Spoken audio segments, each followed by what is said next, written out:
Hi friends, welcome to IVL academy. ఈరోజు ఈనాడు Sunday మ్యాగజైన్లో వచ్చినటువంటి కొన్ని ఫ్యాక్ట్స్ని తెలుగు నుంచి ఇంగ్లీష్లోకి ఎలా ట్రాన్స్లేట్ చేయాలో తెలుసుకుంటూ ఇంగ్లీష్ నేర్చుకోవడానికి ప్రయత్నిద్దాం. చూడండి, ముందుగా కొండపై నుంచి కిందకి దిగేటప్పుడు బ్రేకులు వేయకపోతే వాహనాలు సర్రుమంటూ కిందకి వెళ్ళిపోతాయని మనకు తెలుసు. చూడండి, మనకు ఫస్ట్ ఎప్పుడు కూడా సబ్జెక్ట్ ఉండాలి, తర్వాత వెర్బ్ ఉండాలి, తర్వాత ఆబ్జెక్ట్ ఉండాలి. మనం ఎక్కడి నుంచి మొదలు పెట్టాలంటే సాధారణంగా లాస్ట్ నుంచి మనకు తెలుసు. కాబట్టి వీ నో, ఏమని తెలుసు? దట్ అని. వీ నో దట్, మనకు తెలుసు అని. If the brakes are not applied. If the brakes are not applied అంటే బ్రేకులు వేయకపోతే. చూడండి, ఇక్కడ ఇది ప్యాసివ్ వాయిస్లో ఉంది. If the brakes are not applied అంటే బ్రేకులు వేయకపోతే. అదే మనం వేయకపోతే అన్నప్పుడు ఏం చెప్పాలంటే if we don't apply the brakes అనాలి. అది యాక్టివ్ వాయిస్లో ఉన్నట్టు. If the brakes are not applied అంటే ఎవరి చేతనైనా కానీ, మీరే కానీ నేనే కానీ, if the brakes are not applied while going down అంటే దిగేటప్పుడు. బ్రేకులు వేయకపోతే దిగేటప్పుడు. From the top of the hills అంటే కొండపై నుంచి. చూడండి, ఏమవుతుంది? వాహనాలు సర్రుమంటూ కిందకి వెళ్ళిపోతాయని మనకు తెలుసు. The vehicles will go down the hill very fast అంటే సర్రుమంటూ వెరీ ఫాస్ట్ కిందకి వెళ్ళిపోతాయి. Go down. ఒకసారి చూడండి, ఇప్పుడు చెప్పుకుందాం. కొండపై నుంచి కిందకి దిగేటప్పుడు బ్రేకులు వేయకపోతే వాహనాలు సర్రుమంటూ కిందకి వెళ్ళిపోతాయని మనకు తెలుసు. We know that if the brakes are not applied while going down from the top of the hill the vehicles will go down the hill very fast. అలాగే చూడండి, కానీ లేహ్ రాష్ట్రంలోని మ్యాగ్నెటిక్ హిల్, గుజరాత్లోని తులసీశ్యామ్ కొండల్లో బ్రేకులు వేయకపోతే వాహనాలు పైకి వెళ్తాయి. ఇది ఎలా ట్రాన్స్లేట్ చేయాలో తెలుసుకోవడానికి ప్రయత్నిద్దాం. కానీ అంటే but. Magnetic hills in Leh state. Magnetic hill in Leh state అంటే లేహ్ రాష్ట్రంలోని మ్యాగ్నెటిక్ హిల్. అలాగే Tulsishyam hill in Gujarat. Tulsishyam hills in Gujarat. Vehicles go up hill. Vehicles go up hills అంటే వాహనాలు పైకి వెళ్తాయి. ఎప్పుడు? If the brakes are not applied. బ్రేకులు వేయకపోతే. చూడండి, బ్రేకులు వేయకపోతే వాహనాలు పైకి వెళ్తాయి.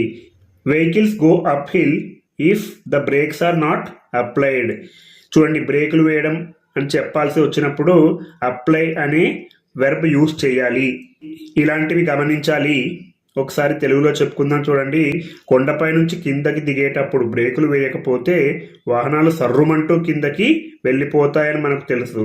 కానీ లేహ్ రాష్ట్రంలోని మ్యాగ్నెటిక్ హిల్, గుజరాత్లోని తులసీశ్యామ్ కొండల్లో బ్రేకులు వేయకపోతే వాహనాలు పైకి వెళ్తాయి. We know that if the brakes are not applied while going down from the top of the hill, the vehicles go down the hill very fast. But Magnetic Hill in Leh State, Tulasishyam Hills in Gujarat, vehicles go uphill if the brakes are not applied. చూడండి, అక్కడ భూమి ఆకర్షణ శక్తి తక్కువగా ఉండడమే ఇందుకు కారణం. చూడండి, the reason for this is, ఇందుకు కారణం ఏంటంటే, the reason for this is that, అది. దెర్ ఈస్ లెస్ గ్రావిటీ అంటే అక్కడ భూమి ఆకర్షణ శక్తి తక్కువగా ఉండడమే. చూడండి, ఇలా ట్రాన్స్లేట్ చేసుకుంటూ వెళ్తే ఇంగ్లీష్ చాలా ఈజీగా ఉంటుంది. అలాగే చూడండి, ఇంకొక ఫ్యాక్ట్ని తెలుగు నుంచి ఇంగ్లీష్లోకి ట్రాన్స్లేట్ చేయడానికి ప్రయత్నిద్దాం. రోజంతా స్మార్ట్ ఫోన్తో కాలక్షేపం చేసినా సరే మనం దాన్ని వాడుతున్నట్లు కల రానే రాదు.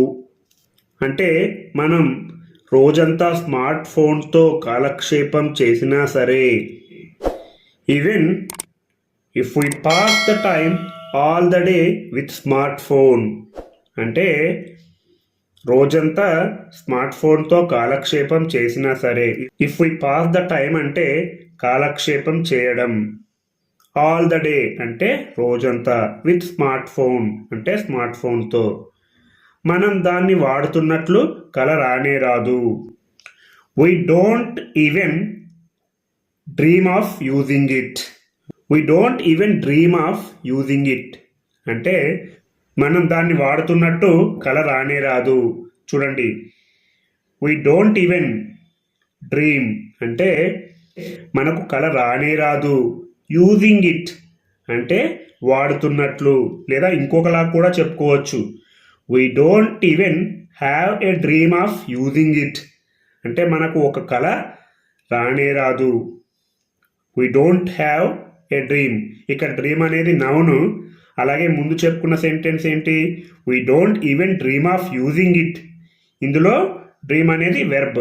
వెర్బ్గా వాడితే ఒకలా చెప్పుకోవచ్చు, అదే నౌన్గా వాడితే ఇంకోలా చెప్పుకోవచ్చు. ఎందుకంటే స్మార్ట్ ఫోన్ చూడటం, టైప్ చేయడం ఇవన్నీ మెదడు కుడివైపు భాగానికి చెందిన పనులైతే కళ పూర్తిగా ఎడమవైపు భాగానికి చెందినదట.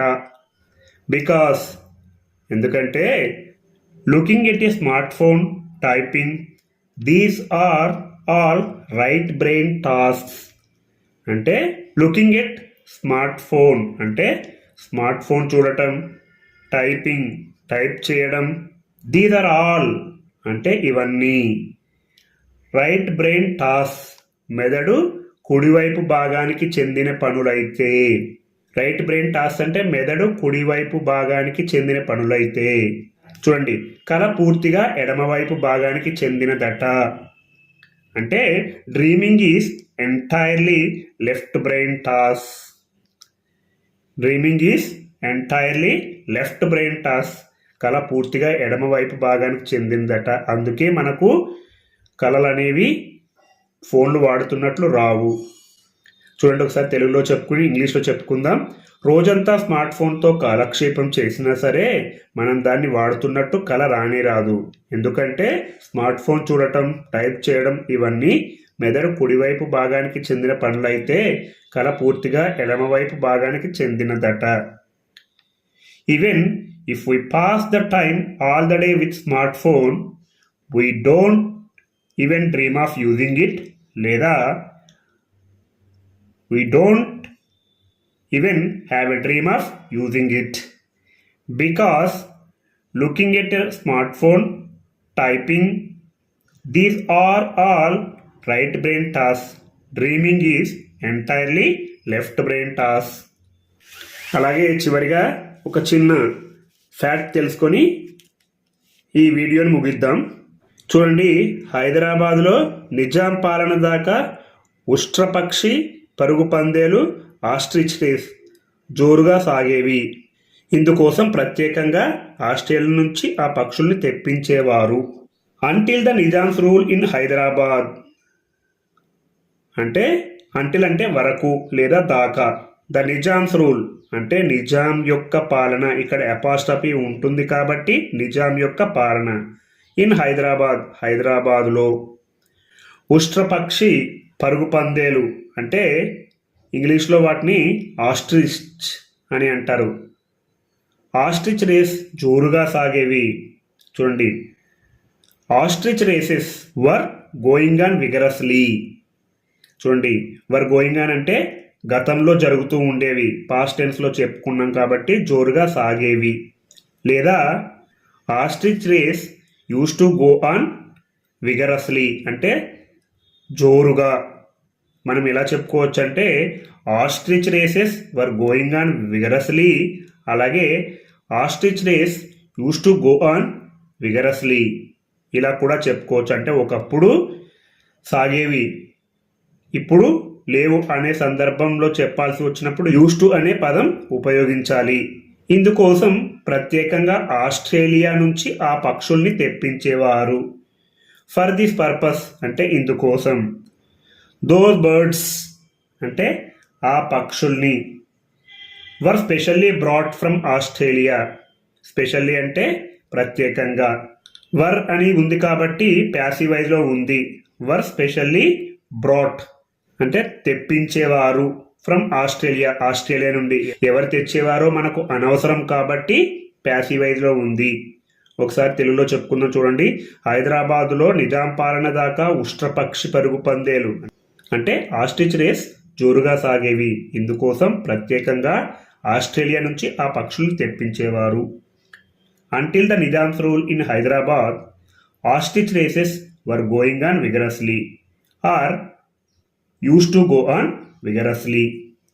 For this purpose, those birds were specially brought from Australia. చూడండి, ఈ విధంగా మనం ఏదో ఒక ఫ్యాక్ట్ కానీ ఆర్టికల్ కానీ తీసుకొని తెలుగు నుంచి ఇంగ్లీష్లోకి లేదా ఇంగ్లీష్ నుంచి తెలుగులోకి ట్రాన్స్లేట్ చేస్తూ ఉంటే మీరు మంచి ఇంగ్లీష్ మాట్లాడతారు.